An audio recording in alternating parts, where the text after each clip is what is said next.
नहमदुहु व नुसल्ली अला रसूलिहिल करीम अम्मा बाद फ़ाउज़ु बिल्लाहि मिनश्शैतानिर रजीम बिस्मिल्लाहिर रहमानिर रहीम इन्नस्सलात कानत अलल मुमिनीन किताबम मौक़ूता व क़ाला अन्नबिय्यु सल्लल्लाहु अलैहि वसल्लम सल्लू कमा रअयतुमूनी उसल्ली औ कमा क़ाला अलैहिस्सलातु वस्सलाम।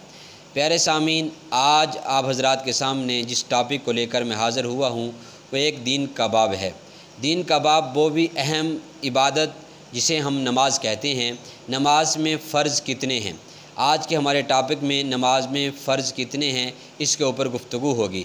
नमाज में बहुत सारी कुतुब वालों ने, उलमा इकराम ने, फुक़हा ने 13 फ़र्ज़ लिखे हैं कि नमाज में 13 फ़र्ज़ हैं। 13 चीज़ें फ़र्ज़ हैं जिनका करना ज़रूरी है, जिनमें से एक भी ना हो तो नमाज नहीं होती, यानी कि जिनमें से एक भी रह जाए तो नमाज नहीं होती, दोबारा असर-ए-नौ नमाज़ पढ़नी पड़ती है।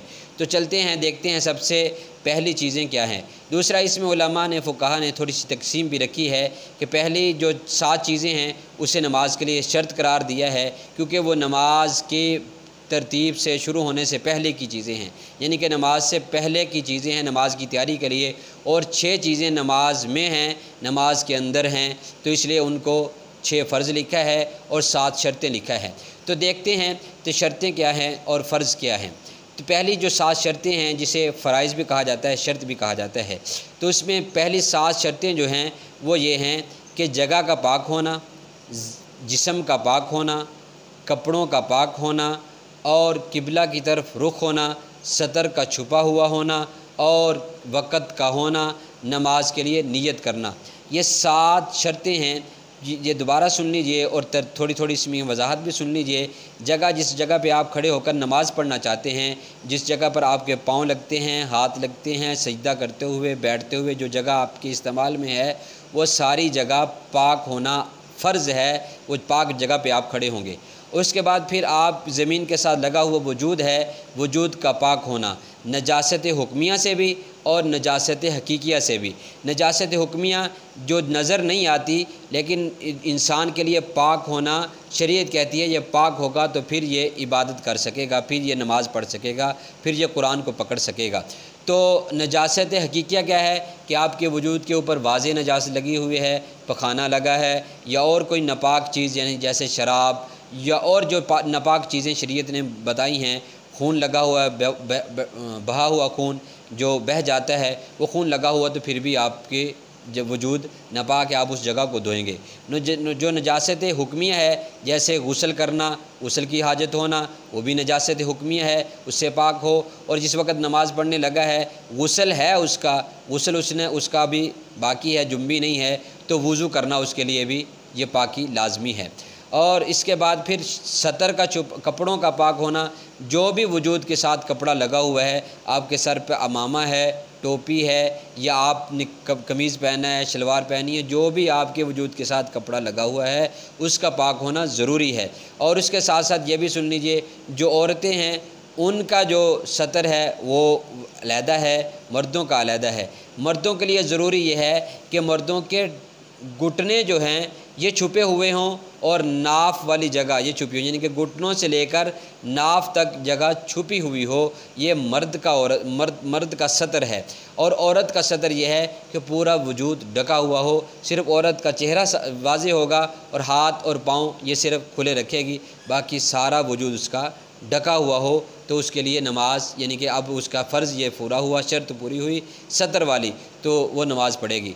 तो उसके बाद अब आगे ये है कि आपका किबला की तरफ रुख होना ये भी ज़रूरी है। किबला की तरफ आप रुख करके आपका सीना किबला की तरफ हो, आपका चेहरा किबला की तरफ हो।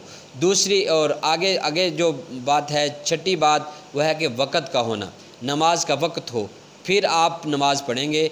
सुबह की नमाज है, उसका वक़्त गुज़र गया, अब वो फजर की नमाज़ जो है आपने अदा कर ली, अभी ज़ोहर की नमाज़ फ़र्ज़ नहीं हुई, आप पर वक्त मुकर्रर पर नमाज़ फ़र्ज़ होगी। जैसे इन्नस्सलात कानत अलल मुमिनीना किताबम मौक़ूता, कुरान पाक में आता है कि बेशक अल्लाह ताला ने नमाज वक्त मुकर्रर पर फ़र्ज़ फरमाई है। तो जब वक़्त नमाज का शुरू होगा तो वक़्त नमाज का हो, फिर आप नमाज की नीयत करेंगे। नीयत करना भी इसके में शर्तों में शामिल है और पहली जो 7 शर्तें हैं उसमें शामिल है। آگے ہے نماز کے اندر فرض چیزیں، جو اندر کی چیزیں ہیں نماز میں، جو نماز آدمی پڑھنی شروع کرتا ہے اس سے سلام پھیرنے تک جو فرض چیزیں ہیں وہ سن لیجئے۔ فرض چیزیں جو ہیں، سب سے پہلی چیز تکبیر تحریمہ ہے۔ جو آدمی ہاتھ اٹھا کر اللہ اکبر کہہ کر ہاتھ باندھتا ہے، یہ اللہ اکبر کہہ کے ہاتھ باندھنا، اللہ اکبر کہنا، اسے تکبیر تحریمہ کہتے ہیں۔ تو یہ نماز میں فرض ہے۔ اور اس کے بعد پھر کھڑا ہونا، قیام کرنا، یہ بھی فرض ہے۔ اور اس کے ساتھ پھر قرات کرنا، یہ بھی فرض ہے۔ قیام کتنا ہے؟ قیام آدمی تھوڑی دیر کھڑا ہوا اور تھوڑی دیر کھڑا ہونے کے ساتھ اس کا قیام پورا ہو جائے گا، فرض پورا ہو جائے گا۔ اور قرات اس میں کیا فرض ہے؟ قرات یہ ہے، فقہا فرماتے ہیں کہ 3 آیتیں چھوٹی اور بڑی 1 آیت آدمی پڑھ لے، اس کی فرض قرات مکمل ہو جائے گی۔ اور اس کے بعد پھر آدمی رکوع کرے گا، رکوع فرض ہے۔ رکوع کرنا، رکوع میں اتنی مقدار ٹھہرنا، جیسے سبحان ربی العظیم 1 مرتبہ پڑھ لے، یا اس کی مقدار ٹھہرنا فرض ہے۔ اس کے بعد پھر 2 سجدے فرض ہیں۔ اور اس کے بعد پھر آخری قعدہ جو ہے، جو آخری تشہد پڑھتے ہیں، تشہد کی مقدار بیٹھنا، یہ مرد عورت سب کے لیے فرض ہیں۔ باقی اس میں مرد عورت کے لیے فرق کی جو چیز ہے وہ عورت ہے، یعنی کہ سطر ہے۔ سطر مرد کا گھٹنوں سے لے کر ناف تک یہ فرض ہے، اور عورت کا سر سے لے کر پاؤں تک، سوائے ہاتھ، پاؤں اور چہرے کے ظاہر ہونے کے، باقی تمام وجود کا ڈھکا ہوا ہونا فرض ہے۔